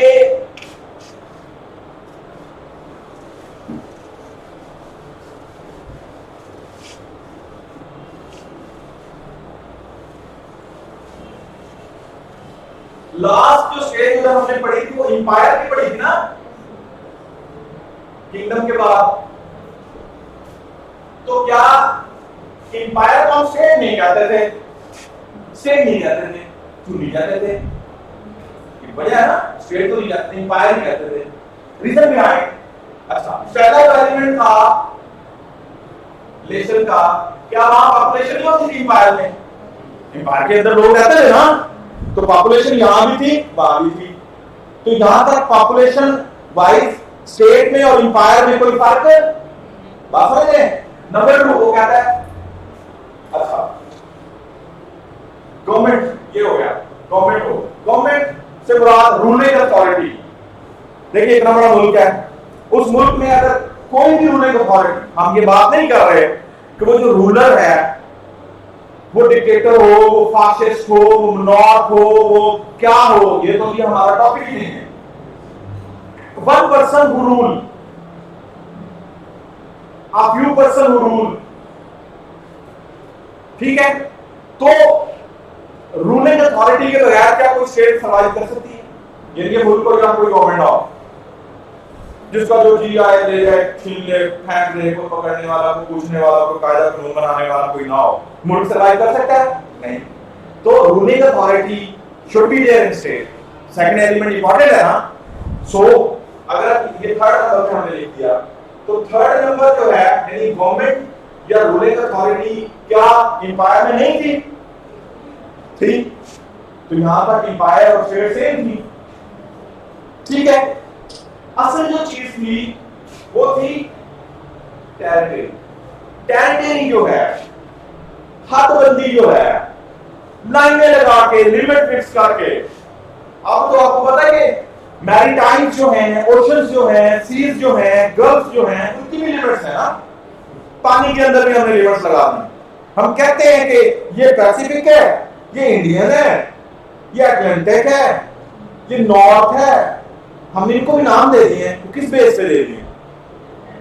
टेरिटरीज डिफाइन की है ना, तो समुद्रों की टेरिटरीज डिफाइन हो गई, दुनिया की एडवांस हो गई है। अच्छा, ग्लोबलाइजेशन। तो अब ये जो चीज थी, टेरिटरी थी इंपायर में भी, लेकिन डिफाइन नहीं, हदबंदी नहीं थी। कौन सी इंपायर कहां तक चली जाएगी, सुबह कहां वापस आ जाएगी, इधर बढ़ जाएगी, उधर बढ़ जाएगी, बस ये रूलिंग अथॉरिटी जो थी, एम्परर तो होता था, बट उसको नहीं पता आगे। उसका मकसद एक ही था कि मैंने इसको बढ़ाई जाना, हमने पूरी दुनिया पे घुमा करनी, बढ़ाई जाना, लड़ी आ रहे थे, समझे? तो उन्होंने कहा कि आप टेरिटरीज जब डिफाइन कर लेंगे, टेरिटरी का कॉन्सेप्ट तब था, लेकिन इतना ज्यादा डिफाइंड नहीं था, जो काज ऑफ कॉन्फ्लिक्ट बनती थी एम्पायर से, जिस वजह से एम्पायर सर्वाइव नहीं कर सकती मॉडर्न वर्ल्ड।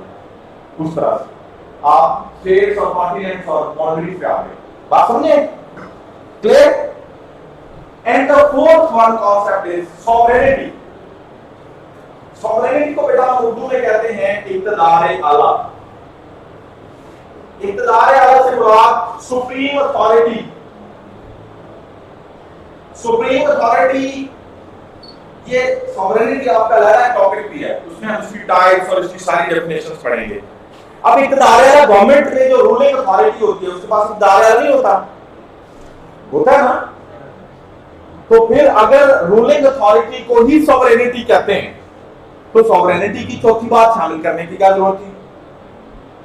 सवाल आता है ना कि भाई अगर रूलिंग अथॉरिटी ही इक्तदार है, उसी को इस्लाम में हम कहते हैं अल्लाह के पास, अल्लाह ने आगे ये पावर डेलीगेट किए बंदों को नायब बना, ठीक? वेस्टर्न अपना कॉन्सेप्ट, वो कॉन्सेप्ट हम बाद में पढ़ेंगे।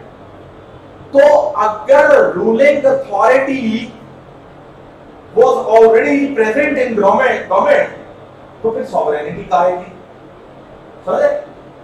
इसके पीछे डिफरेंस है। डिफरेंस ये है, आपने रूलिंग अथॉरिटी बना ली, गवर्नमेंट बना ली, अब आपकी उस रूलिंग अथॉरिटी को लोग माने। अगर वो लोग मुल्क के अंदर मानेंगे तो हम इसको कहते हैं इंटरनल सॉवरेनिटी है। अगर उसको बाहर के मुल्क भी माने तो हम इसको कहते हैं एक्सटर्नल सॉवरेनिटी है। यानी अथॉरिटी आप हैं, आप यहां बाहर खड़े होकर ऐलान कर दें, हज़रात आज के बाद मैं आपका वज़ीर आज़म, तुम बढ़ जाओगे प्राइम मिनिस्टर। आप चौक में जाकर खाना शुरू कर दें, मैं प्राइम मिनिस्टर हूं, मैं हूं प्राइम मिनिस्टर, मानेगा कोई? लिहाजा प्राइम मिनिस्टर नहीं बनेंगे। क्यों? सॉवरेनिटी नहीं आई, आपको सॉवरेन राइट्स नहीं मिले। ये डी जोरो होते हैं, डी फैक्टो होते हैं, पॉपुलर होती है, इसकी स्मार्ट टाइप्स है, वो आप टॉपिक नहीं पढ़ेंगे। तो आपकी उस अथॉरिटी को माने। अब इंपायर के अंदर सॉवरेनिटी थी, इक्तदार वाला जो रूलर था, एम्परर था, उसके पास था, लेकिन इंटरनल तो ओके था, अपनी एम्परर में तो वो मनवा लेता था अपनी अथॉरिटी। एक्सटर्नल जो सॉवरेनिटी थी उसके ऊपर फटे थे ना, साथ वाली एम्परर आपकी सॉवरेनिटी मानती नहीं थी, वो आपके मुल्क की नहीं मानती थी, या वो आपकी लिमिट्स को नहीं मानती थी, आप उसको नहीं मानते थे, करेक्ट? तो आपकी एम्पररशिप जो है वो चैलेंज होती थी। एक्सटर्नल सॉवरेनिटी, जिसको हम इंटरनेशनल सॉवरेनिटी भी कहते हैं, वो एक्सेप्ट नहीं होती थी, रोले पड़ते थे। और टेरिटरी थी लेकिन डिफाइंड नहीं थी, तो रोले पड़ते थे। समझ आ रही है? तो ट्रीटी ऑफ वेस्टफेलिया ने आके क्या किया? दो काम किए। नंबर वन, टेरिटरी जो अनडिफाइंड होती थी उसको उन्होंने कहा भाई डिफाइन कर लो। दूसरा काम, जो कोई मुल्क किसी को नहीं मानता, स्पेन डच एक दूसरे को नहीं मान रहे थे, नीदरलैंड नहीं लड़ा पा रहा था, स्विट्जरलैंड, बहुत सारे और मुल्क, बहुत सारे एग्जांपल्स मिलेंगे, वो नहीं मान रहे थे, एक्सटर्नल सॉवरेनिटी नहीं ना मान रहे, उसने कहा भी मानो।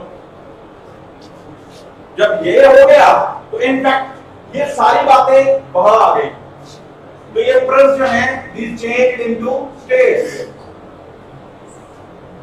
समझ आई है बात? समझिए, समझ आ रही है? Any question? अच्छा आगे चलते हैं। अच्छा बेटा यहां पे 26 दिसंबर 1933 को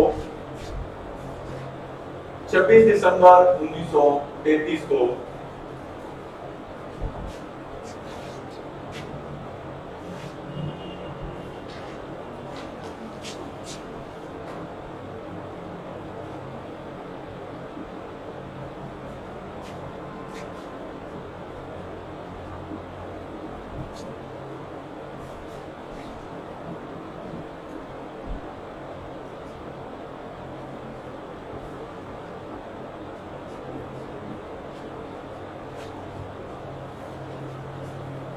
मॉन्टेविडियो कन्वेंशन 1933 एक आया, ये बेसिकली एक कन्वेंशन हुआ ममालिक के दरमियान और एक डेवलपमेंट हुई, यूट्रेच ट्रीटी भी है, हम लेटर ऑन कहीं देखेंगे, MONTEVIDEO मॉन्टेविडियो कन्वेंशन 1933 26 दिसंबर 1933 को पास हुआ। इसका यानी ये अगेन वही ट्रीटी ऑफ वेस्टफेलिया की तरह एक कन्वेंशन हुआ स्टेट्स का। अब पहले तो स्टेट्स का कॉन्सेप्ट ही नहीं था ना, अब स्टेट्स बन गए, डेवलप हो गई 1648 17वीं सदी के एंड में, 18वीं सदी चली, मामला गंभीर बेहतर कमी पेशी आती रही और 1933 में आके फिर एक आईआर में डेवलपमेंट हुई और ये कन्वेंशन हुआ 28 सितंबर को। इसका 38 में इन्होंने एक अपना चार्टर बनाया, इसमें एक आर्टिकल 1 इसका जो है उसमें उन्होंने स्टेट के लिए शर्तें रखी, ठीक है जी। अब वो स्टेट के लिए क्या शराइत थी, कहते थे कि कौन सी चीजें हैं जिसकी बेस पे स्टेट को स्टेट कहेंगे। ओके, पहली बात पॉपुलेशन। अच्छा अब तो पॉपुलेशन तो पहले भी थी, पॉपुलेशन तो 17वीं सदी के एंड में आपने मान ली, ठीक है, तो इसमें क्या तीर मार लिया, तीर मारा। उन्होंने कहा इसके साथ उन्होंने एक शर्त लगा दी, परमानेंट पॉपुलेशन हो लेकिन कौन सी हो, परमानेंट। क्योंकि डेवलपमेंट आ गई ना, तो अगर ये लोग उधर चले जाए उधर आए, नेशनैलिटी भी बदलती रहे, तो फिर पॉपुलेशन किसको किस तरह से कंसीडर करेंगे। तो उन्होंने कहा कि पॉपुलेशन आपकी permanent population will be considered as your population. The people who are visiting your state on visa for jobs or for any other cause, may those be considered as your population? No, not at all. ठीक है, तो उन्होंने कहा कि अगर किसी और मुल्क की पॉपुलेशन आएगी तो जरूरी नहीं है कि वो 10 दिन बाद चले जाएं, तो that will not be part of your, ठीक है जी। सो यूएसएसआर के विड्रॉल के बाद 35 लाख से ज्यादा खानदान आपने ओन किए, आप आज भी उन्हें रेफ्यूजीज कहते हैं। They are living here but not the part of your population. समझ रहे, उनको आप नेशन स्टेट, नेशन नहीं आपकी, रेफ्यूजीज हैं। समझ रहे, तो चीजें उन्होंने फर्दर कुछ डिफाइन की। एक बात नंबर 2, इसी तरह उन्होंने कहा जी वही बात, टेरिटरी ऑलरेडी भी थी, जर्नल था कॉन्सेप्ट, इन्होंने कहा ये वही बात कि ये डिफाइंड होगी। डिफाइंड से मुराद, आपको पता है कि आपके मुल्क में आपने पढ़ा होगा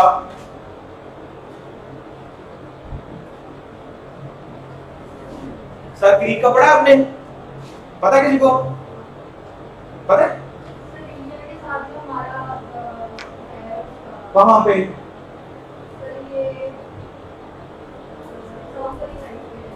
साउथ वाली साइड पे। एक्चुअली जो आपका ये पाकिस्तान है और यहां पे यानी इधर तो आपको पता है ना, यू नो दैट के यूं करके केपीके है, बलूचिस्तान शुरू हो जाता है, इसका बॉर्डर सिंध के साथ लगता है, अरेबियन सी को मिला के ये हम पंजाब है, इससे आगे सिंध है, सिंध यूं आके बलूचिस्तान के साथ बॉर्डर। तो यहाँ पे आके कच्छ के मकाम पे जो सी एरिया है, अरेबियन सी का एरिया है, वो कुछ 60 किलोमीटर यानी यूं करके एक, यानी अगर यहां सी है तो यूं करके एक कच्छ बनी हुई है, ठीक है जी, क्रीक बनी हुई है, ये 60 किलोमीटर की है। अच्छा, जब बड़ी लहरें आती हैं अरेबियन सी में, which is the part of your Indian ocean, तो पानी इसके अंदर जाता है आगे तक। जब छोटी लहरें आती हैं तो पानी अंदर नहीं जाता और ये दलदल सी बनी हुई है, ठीक है जी, ये एरिया। इस एरिया के ऊपर हमारा इंडिया के साथ ये सर क्रीक हमारे सिलेबस में, हम इसको डिटेल में पढ़ेंगे। तो इशू चल रहा है, इशू चल रहा है, इंडिया से कि भाई ये अरेबियन सी है, इधर इंडिया है, इधर सिंध है, सिंध का एरिया पाकिस्तान। वो कहते हैं कि यूं आधा आपका आधा हमारा, ठीक। हम कहते हैं नहीं, ये कच्छ हमारी है। वो कहते हैं ये बॉर्डर हाफ में मैरीटाइम, हम कहते हैं कि मैरीटाइम तो है ही नहीं, मैरीटाइम तो तब हो गया अगर इसमें मुसलसल पानी बहे समंदर की तरह, या तो पानी जाता है कभी नहीं जाता, तो हम कहते हैं ये लिमिट है आपकी बाउंड्री है। वो कहते नहीं, इधर तक है, इसके ऊपर हमारा। तो आई वांट टू से कि जिस तरह से कारगिल आपका इशू है, कश्मीर आपका इशू है, ठीक है जी, इस तरह से सकरी। तो मीन्स उसे ये क्या है, टेरिटरी डिफाइंड का इशू। बहुत सारी दुनिया में ममालिक हैं, चाइना के इंडिया के साथ बहुत सारे इशूज है टेरिटरी पे, और बहुत सारे मुल्कों के साथ, ठीक है। तो कन्वेंशन में कहा गया कि ये आपकी टेरिटरी क्या हो, डिफाइंड हो, क्लियर। अगर वो डिफाइंड मीन आप उसको ऑन कर रहे हैं, वो स्टेट भी ऑन करें। हाँ, हम कहेंगे कि ठीक है, ये आपका, ये हमारा, ये लाइन है, ओके, हम मान ये डिफाइंड है। अगर वो डिस्प्यूटेड है तो this is not the territory as per international law. तो उन्होंने ये कहा कि वो डिफाइंड हो।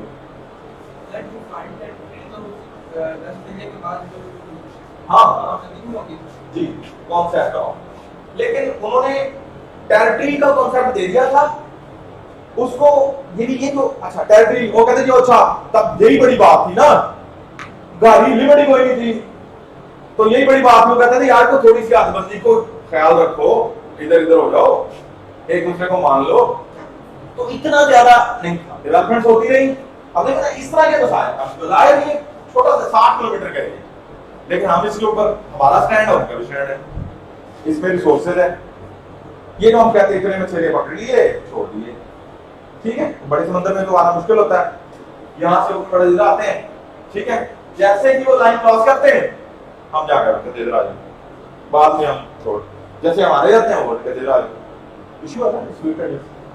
तो वो कहते हैं इसको डिफाइंड। इसके बाद थर्ड उन्होंने कॉमेडी का किसी भी फॉर्म की हो, और फोर्थ जो है वो उन्होंने सॉवरेनिटी कहा, लेकिन उसके साथ आगे उन्होंने डिफाइन किया है सॉवरेनिटी, वो जरा लिखने बेटा। वो उन्होंने कहा जी capability to enter into relations with other states, sovereignty, लेकिन आगे ब्रैकेट में capability to enter into relation with other states।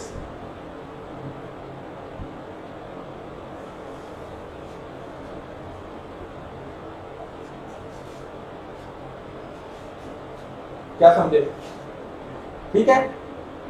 आप देखें, आप एक स्टेट है, उसको आप स्टेट कहते हैं, लेकिन आप इस काबिल हैं कि आपको बाकी की स्टेट कहें।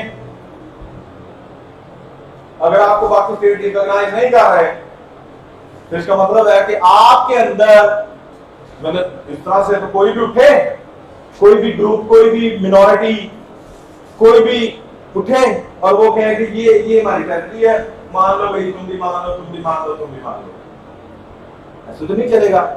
तो कहते आप में मनवाने की कैपेबिलिटी भी हो। अगर आप डिस्प्यूटेड हैं, अगर आप डिफाइंड नहीं है, अगर आपको बाकी states as a state own नहीं कर रही, तो इसका मतलब है कि आप सॉवरेन नहीं है। लिहाजा आप कहते रहे मैं मुल्क हूं, लेकिन आप मुल्क नहीं। इसका मतलब था, इसका मतलब ये था कि जब आपने ऐसा कहलवाना है तो कहलाने के लिए आपको क्या करना पड़ेगा? आपको जितने भी इंटरनेशनल ऑर्गेनाइजेशंस हैं उनका हिस्सा बनना पड़ेगा, आपको रीजनल ऑर्गेनाइजेशंस का हिस्सा बनना पड़ेगा, आपको बाकियों के हुकूक का ख्याल रखना पड़ेगा, आपको इंटरनेशनल लॉज का ख्याल रखना पड़ेगा, आपको दुनिया के साथ मॉडर्न होकर चलना पड़ेगा। आप नहीं चलेंगे स्टेट्स आपको सॉवरेन नहीं मानेंगे। आप अपने मुल्क के हालात दूसरा से अगर खाना जंगी हो और आपस में ट्राइब्स के इश्यूज हों और आपके मुल्क के अंदर ही आपकी गवर्नमेंट को कोई ना मान रहा हो, तो इस तरह से कोई भी सिस्टम से हटके तगड़ा बंदा उठे हो गया मेरी गवर्नमेंट है, कोई भी कह दे, तो हम उस मैकेनिज्म से गवर्नमेंट को गवर्नमेंट मानते हैं और उसको सॉवरेन अथॉरिटी देते हैं, जिस भी मैकेनिज्म में आप हैं। ठीक है कि मोसोलिनी इटली में इतने साल तक फासिस्ट रहा, अडोल्फ हिटलर ने 1933 से 1945 तक जर्मनी के अंदर अखीर कर दी, तो वो फासिस्ट था, तो वो जो नेशन थी वो उसकी सॉवरेन अथॉरिटी को ओन कर रही थी। That's why he became the cause of First World War and he became the cause of Second World War. दोनों में आ रहे, सुसाइड कर लिया, इट्स ओके, लेकिन नेशन उसकी सॉवरेनिटी को ओन कर रही। एक बंदा हो और उसको घर में कोई अहमियत ना दे, घर में कुछ और बंदा ही ना माने, बाहर उठ के जो मर्जी कही जाए, तो इन द स्ट्रीट और इन द सोसाइटी भी उसको वो लोग ओन नहीं ना करते, है ना? तेरी उधर तो मन घर तो चलती नहीं, तू उधर क्या। सो वो कहता है कि आपका अदर स्टेट्स, आप इस काबिल हूं कि अदर स्टेट आपको रिकॉग्नाइज करें और उस काबिल होने के लिए आप उस वर्ल्ड ग्लोब सिस्टम का हिस्सा बनेंगे। और जब आप बनेंगे तो आप इंटरनेशनल लॉज को, ऑर्गेनाइजेशंस को, 193 states are working under the umbrella of United Nations. हर स्टेट जो होती है वो बनने के फौरन बाद उसकी ख्वाहिश होती है कि मुझे यूएन ओन कर ले, चाहे उसको उसकी परमानेंट मेंबरशिप है और उसके बाद उसको आफ्टर 2 इयर्स उनके बजट साथ